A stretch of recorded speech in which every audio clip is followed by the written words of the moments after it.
1951 began Hallmark's journey with television. Describe some of the early shows that the company did and the evolution to the Hall of Fame show. Well, sometime around the early 50s, we were involved in television. We had a dramatic. I can think of two different dramatic series that we had. We had one that was narrated and kind of overseen by Lionel Barrymore, which was interesting, and he did a good job for us for a number of years. But we had a series of very good dramatic shows at one time. It was a weekly thing, I think an hour long, and they were doing quite well. They were good shows. Long about that time, we decided that they should be continued, but on the other hand, a great opportunity came to my father and brought to him by our advertising agency, Foote Cone & Belding.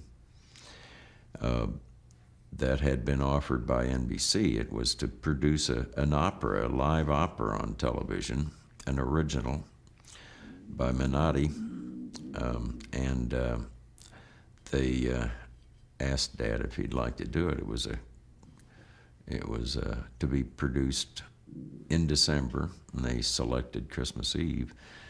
And of course, there was very little logics to promoting greeting cards for sale on Christmas Eve. But in any event, he thought it might be a good thing to do and decided to do it. It was our first venture in what we now call the Hallmark Hall of Fame. What was the name of the program? The name of the program was oh help. Amal? Amal and the Night Visitor. And it was repeated again the next spring for Easter, and I think 7 different broadcasts of the same show. And in fact, when we stopped sponsoring it, other people picked it up and would get credit for it. It was kind of nice. That's good kind of sponsorship. Give us a sense of what it was about. Describe the story, basic story. Story was a boy that had an injured leg and his family, and the story of his gift to the Christ child, and it was a very heart-rendering story by opera.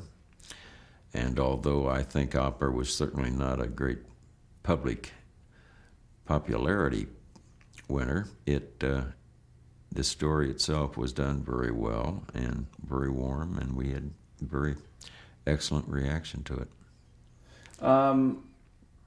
Where was the first production done? I think it was done in New York. And give a sense of the, a couple of things. One is tell us a little bit about your father's love of theater, and how that may have played in some of the early decisions of the programs. Well, my father did love theater, live theater, back when he was a kid. Where that love came from, I don't know, because he had lived in David City, Nebraska, and I don't think that's the seat of great stage plays. Then moved to Norfolk, Nebraska, which I think was a little larger, but still not a great center for great shows. But when he moved to Kansas City, he went to every stage play he could find. And at that time, we had, I think, 3 different active companies working in Kansas City.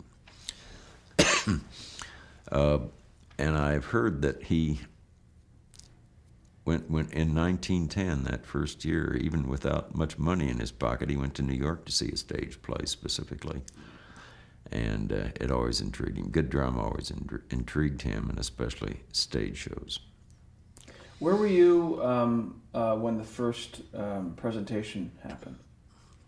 Well, the Amal and the Night Visitor, at that time I happened to be in service, and I think I was I think I was in Indianapolis at the finance school, and I got to see it, but then I went to Japan and was out of contact with the beginning of the Hall of Fame.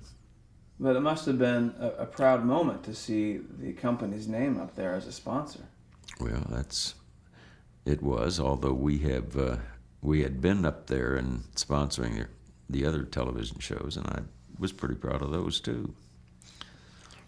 As you said, the production was repeated several times, a bunch of times over the years. Just put in context for us, these aren't taped productions; they were all done live, right? Describe that for us. Television was a very difficult sport in those days because it was live. There was no filming as there is today.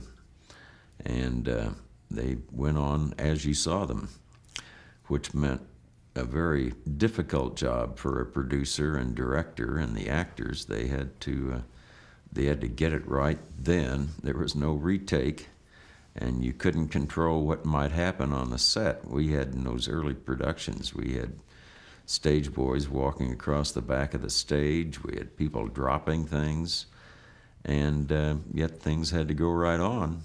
And there would have to be changes in the content very often to fit time schedules and to fit the director's desire at that. But actors and actresses were flexible enough to do that, professional enough to do that, and things came out pretty well generally. You mentioned the few times that the program was aired throughout the year. What determined when the program would be presented again? Well, we've attempted to run these shows at the times when they would be best for our business. So we have had one or two in the season before Christmas, usually one before a Valentine season, and if we have one later on, it would be before Easter. And obviously, early on, those were successful. Did you see a direct impact on the number of cards sold? We had reactions about the show, so we knew people were watching. It's not a media. We don't attempt to sell a specific product. If we had something to hold up and say we're going to sell this tonight, it wouldn't work. But we have created over time a feeling about the company, its brand, and its quality. The fourth presentation of the Mall and the Night Visitors was presented in color. Talk about that a little bit. Well, that was the first national color television program, and it was kind of marvelous to be the first. It was in the history books. It's the first sponsored color program ever. Right, and that was thrilling. The color was not as good as it is today, but it was interesting and quite unusual for people. Do you know how the name Hallmark Hall of Fame came about? Well, there was always a feeling that our shows should do something, and in fact, I liken it today when we're trying to pick out a script. I say, is it really good enough to be nominated to the Hall of Fame? But it's just a thing that we developed early on to say these should be special, and they should really be good enough to belong to the Hall of Fame. In those early days, I wanted to ask you how the relationship began between your father and, let's say, David Sarnoff, that relationship between Hallmark and NBC. How did that evolve? Well, it was after we were introduced to NBC through this Amal experience. We found NBC very welcoming to our plan. In fact, Weaver led the charge to get the interrupted broadcasting, our opportunity to have a special that would interrupt weekly programming. That's Pat Weaver, right? Pat Weaver, Sylvester Weaver, Pat. Right. And he was a marvelous giant of the industry in those days and a very wonderful thinker. But he led the charge on that, and that allowed us to start doing the things that we wanted to do. Have a broadcast, a show of some real impact, and get it in a time slot that was meaningful. So did your father and David Sarnoff relate at all? They knew each other. They were not close. And of course, we worked with him some. But Pat Weaver was the chief contact there in those days. But the entire company was very supportive of what we were about. The second original production that went on the air under this banner was Hamlet. Could you talk a little bit about that? Well, that was also a difficult decision because Shakespeare had never been put on television, but it was a good decision, and it was a good show. It was well done, and it had a high audience. Really surprised, I think, most everyone. But it was a landmark in that more people saw Hamlet that night than had seen it in its 350-year history. And that kind of showed the potential of television, and certainly gave us encouragement. It was also the television's first 2-hour drama, and certainly, as you said, the full-length Shakespeare play ever to appear on television. Exactly, which was marvelous to participate in. It's an achievement all of itself, it seems to me. So when were all the early shows called Hallmark Hall of Fame? I believe we started using that term with Hamlet, and it has stuck since. On these several first programs, what was the process of deciding what material would be put on the air? Who would read the books, and how was that approved, and what just kind of give me a step by step? Well, at first it was a contact between our agency, Foote Cone Belding, and Dad, and that was about all the process you needed. And of course, with those classics, no one needed a script or to read a book. They were known properties, of course. But before long, we got into other type of broadcasting, other type of shows. And at that point, it very often involved reading a book or the script of a stage play, knowing it would be adapted some, but not having a precise script necessarily in your hands. The scripts came later and became extremely important. So a book was chosen, and then a writer was chosen to adapt it, correct? That's right. And it sounds like it was a pretty quick process, considering how many productions you would put on the air each year, right? Well, it's not quick, but in the beginning it was fairly quick because there were few properties to consider, and it had to be done fairly soon.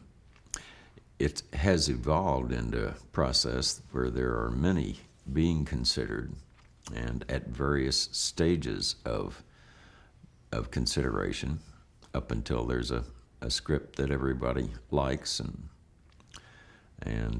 then we move forward. But that might be a matter of 2 or 3 years in process. How involved early on was your father once the material was set to go to air? Would he go to New York? Would he watch the television show there live? What was? He didn't go regularly, but did on occasion. Did he have individuals that he would send to make sure that the quality was represented? Well, in the early days, we used George Schaefer as director and producer, and a company of his as producer of most of these shows, and so it was a high degree of confidence in George Schaefer. But Dad enjoyed going occasionally and meeting some of the stars, but he didn't do it on a regular basis. What kind of stories did he favor? I don't know that there's a particular type. He liked drama, and I think he loved some of the old classics. He tried 2 or 3 that he had seen on stage and proposed those, and of course he usually got his proposals passed, and which was fine. Was there anything that you've heard of that he disliked, or was there a type of program that he just didn't want to put on the air? Not specifically, no. He didn't like. He thought comedy of any type was pretty chancy. He, for example, was against the use of Born Yesterday, a decision made when he was not feeling well. And he thought it was downgrading to Murray Martin. After it became a success, he thought it was all right. And Born Yesterday was aired October 28th in 1956. Right. Murray Martin was the star in that show and did a great job and loved it, and it worked out well.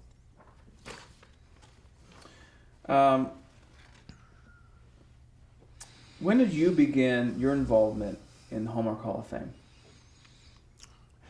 Well, I was somewhat involved in radio and somewhat involved in the early television. But after I returned from service in 1953, I was very involved in it from then on. In what way? I'd be in on the decisions of script and which properties to put on. Dad's voice was much louder and much more meaning for a long while. But then, in time, in the late 50s, early 60s, I think I became a voice of the Hall of Fame. What were your goals regarding that program early on? Well, by then, we had seen that it was a thing very much appreciated by the public, apparently admired, at least complimented by the industry, by the television industry. And we thought we could branch out a good deal in terms of programming. But we could see it was a means of building an opinion among the public as to our excellence and which rubbed off on our products and everything we did. It was a development of a brand. And it's, I think, been perhaps the biggest one instrument we have used to keep the Hallmark name ahead before the public and develop that feeling about the brand that people trust. Well, once you started taking the reins as far as the programs, were there changes that you made as far as style or content? Content, not much style, because we'd always strive for the same thing in style. We wanted it to be beautifully written, produced, and acted, and that's always been the case. But in terms of content, we branched out a good deal into various things. Comedy, some, but we also got into social issues a good deal more. We thought we had an opportunity to present things that might be of importance socially in our country in a way that would be instructive, educational, and yet entertaining. And so we did that. Let's talk about some of the key people that that you and or your father have worked with over the years on this series, and just get a sense of. I want to get a sense of really who they were, what talents they brought to the table, that kind of thing. You mentioned George Schaefer. Talk briefly about him. What kind of person was he? Well, George Schaefer had produced a number of shows, I think essentially all of them Shakespearean for the service in the Second World War, quite successfully. And where he worked with Maurice Evans, a great old star, particularly Shakespearean star. And they traveled shows around service bases and did an excellent job. But he was the guiding force in the early days in terms of selection of material and producing and directing, and did an excellent job. But he branched out in time over other kinds of materials, and was with us for many years. I don't remember how many broadcasts, perhaps 50 or so. Very sizable part of our early history. Maurice Evans was a star for many of our shows and went beyond Shakespeare. And involved in those days was Judith Anderson, later Dame Judith Anderson. She starred in many of these shows, Shakespearean and others, and was excellent. Dad became intrigued with Julie Harris appropriately, and she starred in many. Was a great person, a great booster of ours in our television series, and starred on 12 or 13 shows and did a great job for us. I want to keep going too on behind the scenes. Maurice Evans was also a producer as well, correct? Yes, but I think his productions were all joining George Schaefer's, is my recollection. But yes, he was for many years. Robert Hartung was one of the writers that was key. Describe him briefly. Well, he did a very competent job of writing many of these shows, scripting them for television, and he was very talented, and we could trust him. He did a good job essentially all the time. What kind of person was he? Oh, very likable, down to earth, wonderful kind of person. One of your early producers was Mildred Freed Alberg. Describe her. She too was a talented person, and one that we could trust with a property to make it work for television, and tastefully done. Again, a marvelous person. She was one of the first women producers too. Was there any? At that time? Was there any impact? Was there any discussion about that? Was it an issue? Certainly not because she was a woman. No. We are a company that has always employed more women than men. Really? Why is that? Artists used to be primarily women. Much of the work we did in manufacturing was performed by women, and could be at least, and so we've had more women than men in our organization, always. Wow. Kurt Browning, director. Well, I didn't know Kurt Browning that well. Good, of course. I just want to mention a few of these other. David Susskind, who was a significant live television producer. Again, I met him, knew him, but not that well. Ed Goodwin, talk about him. Good man. Is he a good man? Well, is that the person that works for Hallmark? Yeah, you're the exec VP. Well, Ed Goodman is a marvelous person. He really joined the company as almost a flunky. In fact, he picked me up at school when Dad couldn't pick me up often, took me home, that sort of important assignment. But he became integral to our sales department, ran that, became executive vice president, And that at the time when I joined the company permanently in 53. And he and I had a marvelous working relationship. But Ed was a most organized person I have ever met, and had a great mind. He's the one that came up with the slogan, "When you care enough to send the very best," and would not admit to it, but we could prove it. He had written it on a piece of paper, and it's a slogan that served us very well for a lot of years. But I worked closely with Ed in almost everything regarding the company. And as I said, Dad was at times not feeling well, and so the two of us kind of ran the company in those periods of time. And he was truly my mentor. He's the guy I learned business from, I think, more than any other. Great guy. What do you think the most valuable thing that you learned from him regarding business? To try to be organized. Now, I didn't learn that as well as I should have, but he had a great practice of his desk was clear of all papers at all time. And yet you go in, if you went in to talk to him about a certain topic, he'd reach in one little drawer and pull out the paper that had to do with that topic. It was always there. I would have to shuffle through stacks and probably never find it. A couple other producers that I want to ask you about. Dorothea Petrie. Anything that comes to mind about her? Well, she's been great. We've worked together on many projects, and she's done them extremely well. She's a very talented lady, and still is. Anything that stands out in particular as far as her talents as a producer?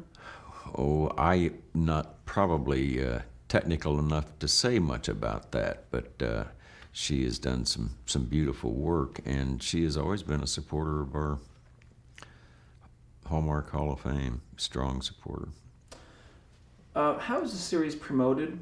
And I'm wondering specifically, once you have an air date for one of the programs, is there anything that Hallmark does in particular to promote the fact that it's going to air on that day? Well, we usually have an agreement with the network that they will have so many slots of promotion for our show, but we supplement that, and we also do things in our stores around the country, and that I think does a good deal of help. But it's important that we get that out, because there isn't a very loyal audience that tries very hard to see these Hall of Fame shows, and we want to make sure they know they're on. How much? Well, do the performers help to participate? Do they participate in promoting the shows as well? Is there a relationship usually with, as far as publicity, of trying to performers going on talk shows and that kind of thing? Is there anything that is a standard operating procedure? We've had a marvelous experience with actors and actresses in that they have wanted to be on the Hall of Fame, sometimes almost lifelong desire. And once they're on, they have normally a very fine working relationship in the making of a show, and they go out of their way to participate in talk shows or go to various openings and previews, and they've been marvelous there. They become part of the Hall of Fame family, and it's a marvelous relationship. We'll stop there for tape.